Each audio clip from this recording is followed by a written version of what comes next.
Bonjour tout le monde, on est en plein milieu du mois d'octobre et il fait une chaleur juste abominable, donc je m'excuse par avance si je me mets à luire tout au long de cette vidéo.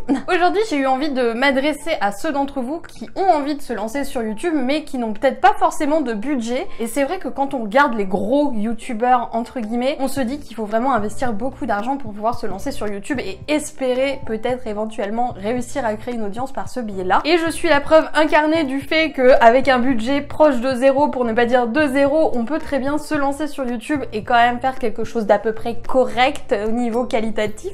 C'est la raison pour laquelle aujourd'hui j'ai décidé de partager avec vous les 5 petites astuces entre guillemets pour faire du système D via YouTube, c'est-à-dire pour pouvoir créer votre chaîne, créer vos vidéos sans pour autant investir des sommes assez incroyables dans des lumières, des appareils numériques et compagnie, bref tout le matos en fait dont on a besoin en général quand on veut se lancer sur YouTube. Alors vous vous doutez bien que les youtubeurs comme Squeezie, Cyprien, etc. n'utilisent pas du tout ce système D, mais ce sont des gens qui ont commencé avec une qualité très basse et ils ont investi au fur et à mesure pour améliorer leur matos, pour avoir de meilleurs ordinateurs, de meilleurs logiciels de montage, de meilleures caméras, de meilleures lumières, bref, il y a tellement d'argent à dépenser pour YouTube que vous allez vite vous y perdre si vous partez du principe que vous ne pouvez pas commencer vos vidéos si vous n'avez pas tout le matériel nécessaire. L'objectif de cette vidéo, c'est aussi vous montrer qu'avec pas grand chose finalement, on peut vraiment faire quelque chose de bien et je vais partager tout de suite avec vous mes 5 astuces. Déjà, premièrement, un gros problème que j'ai eu à mes débuts, et si vous me suivez depuis les débuts sur YouTube, vous savez que à l'époque mon fond c'était pas trop ça. On va être honnête, là non plus c'est pas un fond hyper recherché, mais ça fait le travail et surtout ça coûte rien du tout puisque ce que vous voyez derrière c'est tout simplement un portant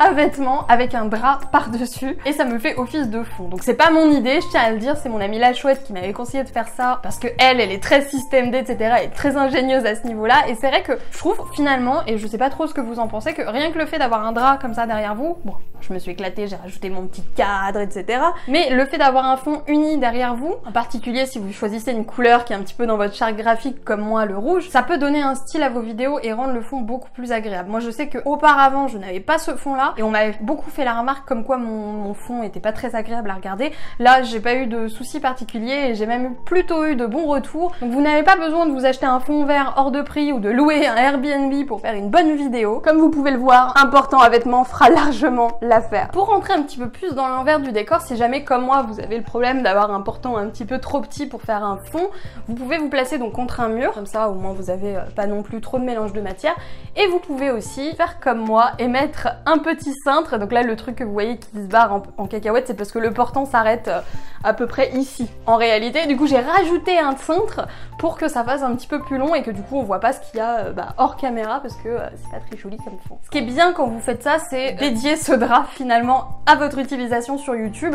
Vous pouvez même mettre une nappe ou quelque chose, un grand tissu qui vous plaît, essayez de trouver un tissu qui est joli si vous voulez investir là-dedans. Je pense qu'à l'occasion je vais me prendre un joli tissu pour faire le fond de ces vidéos. Et vous avez peut-être entendu le chat qui court dans l'escalier. Le seul truc vraiment important, et c'est pour ça malheureusement que moi j'avais pas de fond à vous présenter, c'est d'être face à une fenêtre pour la luminosité parce que ainsi vous n'aurez pas besoin d'acheter de lumière parce que les lumières pour YouTube ça coûte assez cher. Si vous vous organisez à peu près correctement, que vous tournez la journée et que vous trouvez un espace de tournage comme moi en face d'une fenêtre, alors c'est le top du top parce qu'au niveau luminosité c'est le plus important je pense. Rien que le fait d'être face à une fenêtre et d'avoir un fond comme ça peut vous permettre d'avoir une qualité de vidéo peut-être pas excellente non plus mais suffisamment bonne pour commencer à construire une audience via ce média. Du coup ça c'est ma deuxième astuce. Si vous n'avez pas de lumière, si vous n'avez pas d'argent pour acheter des lumières, comme c'est quand même du matériel qui est assez coûteux, moi je vous recommande tout simplement d'user et d'abuser de la lumière naturelle, donc d'aller tourner à l'extérieur si c'est possible pour vous, si ça vous gêne pas trop, ou éventuellement de vous mettre juste face à une fenêtre et vous verrez que au niveau de la qualité d'image, c'est complètement autre chose que quand vous faites ça dans un coin sombre, logique. Troisième astuce, et celle-ci elle vous concerne si vous n'avez pas encore de caméra, alors là c'est quelque chose qui, je vous avoue, me tente beaucoup en ce moment, j'ai très envie de m'acheter une caméra pour améliorer un petit peu la qualité visuelle de mes vidéos, mais je pense que vous pouvez le constater par vous-même. Là actuellement je filme avec un smartphone et la qualité d'image, si elle n'est pas parfaite, reste quand même largement suffisante et acceptable, en particulier quand on se lance à partir de zéro sur YouTube. Le seul truc qui compte vraiment, c'est que vous n'ayez pas cette qualité un petit peu dégueulasse de vieille webcam. Tout le monde sait de quoi je parle, n'est-ce pas? Et si vous avez un smartphone, qu'il s'agisse d'un iPhone ou d'un Samsung ou peu importe, si vous avez un téléphone un petit peu moderne, il y a de fortes chances, et c'est le cas sur quasiment tous les smartphones, je vous assure, que la qualité d'enregistrement de la vidéo soit quand même suffisamment bonne pour que vous puissiez vous lancer sur YouTube YouTube sans vider votre tirelire. D'ailleurs moi mon iPhone c'est un modèle assez simple et assez ancien, finalement c'est un iPhone SE, donc vous voyez c'est vraiment pas le top du modèle de l'iPhone, hein. Et pourtant même avec ce petit smartphone entre guillemets, je peux tourner des vidéos en 4K, je peux faire des vidéos en HD, etc. Donc pourquoi acheter une caméra dès le départ, sachant que avec un smartphone finalement on a quand même une très bonne qualité à la fois visuelle et audio. Voici mon quatrième conseil, si vous n'avez pas de micro, alors soit vous utilisez tout simplement le micro intégré avec l'iPhone ou avec votre smartphone, hein. Si vous n'avez pas d'iPhone c'est pas grave, ça marche aussi avec tous les autres smartphones. Et en général on s'en rend vraiment pas compte, mais la qualité du son sur les smartphones est vraiment très qualitative et largement suffisante encore une fois pour se lancer sur YouTube. Moi j'ai pris le parti d'acheter un micro dès le départ parce que je fais des formations audio avec des PDF comme je vous le dis souvent, donc c'était important pour moi que mes élèves aient une bonne qualité sonore quand ils m'entendent parler, qu'ils m'entendent bien dedans, etc. Mais même sans micro, vous pouvez avoir un très bon son. J'ai commencé mes premières vidéos sans micro, sans rien, et il y a certes un petit écho qu'on remarque quand on a l'habitude d'utiliser un micro externe, mais si jamais vous n'avez jamais eu de micro externe, il y a de très fortes chances pour que vous ne vous rendiez pas compte de la différence, parce que c'est exactement la même chose. Je pense vraiment en fait le gros problème avec YouTube c'est que ça crée une nouvelle voie. Il y a beaucoup de gens qui veulent se lancer sur YouTube pour gagner leur vie, pour avoir de l'argent, pour avoir de la notoriété, enfin plein de raisons très aguicheuses. Et ça représente un marché, on va avoir tendance à vouloir acheter dans tous les sens plein d'outils, etc. Parce que bien sûr on veut un petit peu upgrader ses outils de travail, sa manière de travailler. C'est toujours agréable d'avoir du beau matériel, du bon matériel. Par contre c'est pas indispensable, il faut le dire. Pour moi un smartphone, vous pouvez vous lancer en 2 spies sur YouTube. Alors bien sûr vous n'allez peut-être pas faire des vidéos d'une même qualité, on va dire, que de gros youtubeurs comme Squeezie, Enjoy Phoenix, etc. parce qu'on n'a pas le même matériel. Mais les gens quand ils regardent une vidéo, même si la qualité visuelle, même si la qualité audio est importante, ce qui les intéresse vraiment, c'est le contenu de cette vidéo, c'est ce que vous allez dire dedans, c'est les informations tout simplement que vous allez partager avec votre audience. Tout le reste c'est du goodies à la rigueur. Mon 5e conseil concerne les trépieds, parce que les trépieds c'est quand même quelque chose d'un petit peu important, encore plus si vous filmez avec votre smartphone, parce que on peut difficilement s'en passer. Pour être honnête avec vous, s'il y a juste un truc que je vous recommanderais d'acheter éventuellement, ce serait un trépied. Mais il faut savoir que même sans trépied, vous pouvez vous débrouiller. On est dans une vidéo système D, donc je vais vous donner des astuces système D. Il y a la classique pile de livres, c'est ce que je faisais beaucoup à mes débuts, parce que j'ai un nouveau trépied, là je suis trop contente, il y a même un niveau, il est génial ce trépied. Mais avant j'avais un tout petit trépied, un tout petit bitonio comme ça, là qui faisait voilà ça maximum, que je plaçais du coup sur une pile de livres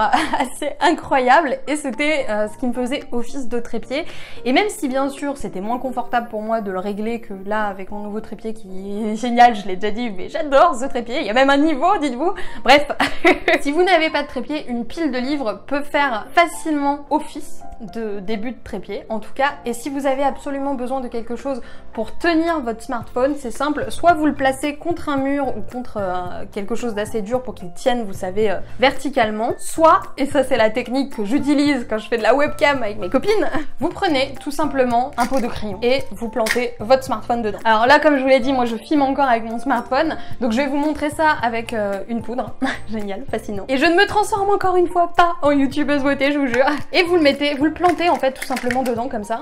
Voilà, bon après vous réglez un petit peu, sachant que ce qui est important quand vous mettez dans votre pot de crayon votre smartphone, le seul truc important, en dehors du fait de le protéger un minimum quand même pour qu'il soit pas rayé, c'est le fait que l'objectif soit visible. Donc c'est à dire que si tout votre téléphone il est planté là mais que votre objectif il est là, on s'en fout. Du moment que la caméra est claire, qu'on voit bien votre visage, qu'il n'y a pas voilà un petit truc sur le côté qui vient gêner, tout sera bon. Et pour moi franchement le pot à stylo c'est le trépied qui peut vous sauver la vie, enfin en tout cas le trépied système D qui peut vous sauver la vie si vous n'avez pas envie d'investir le moindre centime sur YouTube. Moi je pense, et je le répète encore une fois parce que j'ai tendance à croire, peut-être que c'est quelque chose d'un petit peu erroné, mais j'ai tendance à croire que les gens n'osent pas trop se lancer en disant oui mais j'attendrai d'avoir tel matériel, j'attendrai d'avoir tel matos, j'attendrai d'avoir une bonne caméra, d'avoir un bon micro, etc. Mais c'est pas ça en fait qui va faire votre réussite.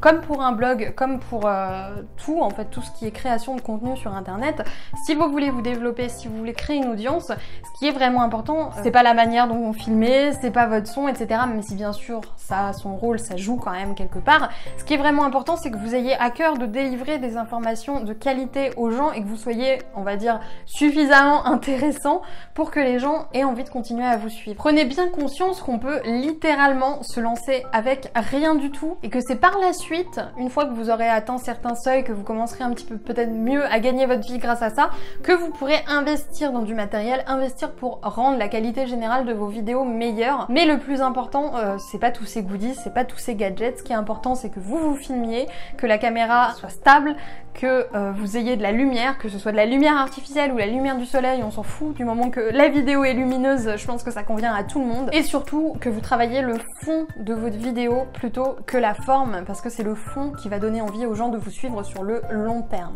Donc voilà, c'était ma petite vidéo avec quelques petites astuces pour vous aider à vous lancer sur YouTube, même si vous n'avez pas forcément assez d'argent pour vous procurer tout le matériel nécessaire. J'ai vraiment envie de vous parler un petit peu plus en profondeur que YouTube parce que ça fait depuis quelques mois que je fais pas mal de vidéos dessus et je commence un petit peu à piger le fonctionnement, donc n'hésitez pas à me dire dans les commentaires si ça vous intéresse qu'on parle un petit peu plus de tout ça. Moi je vais vous laisser là, je vais arrêter cette vidéo ici, j'espère vraiment qu'elle vous aura servi. N'oubliez pas de vous abonner si ce n'est pas encore fait et de télécharger votre module gratuit dans la barre de description. Vous avez le choix entre plusieurs cadeaux en fonction de ce qui vous intéresse le plus, alors n'hésitez pas à jeter un coup d'œil, ça va vraiment vous aider, j'espère, à développer votre entreprise sur le web. Moi je vous laisse là, je vous souhaite une excellente journée et je vous dis à plus pour une nouvelle vidéo sur la chaîne de Wonder Wild Queen.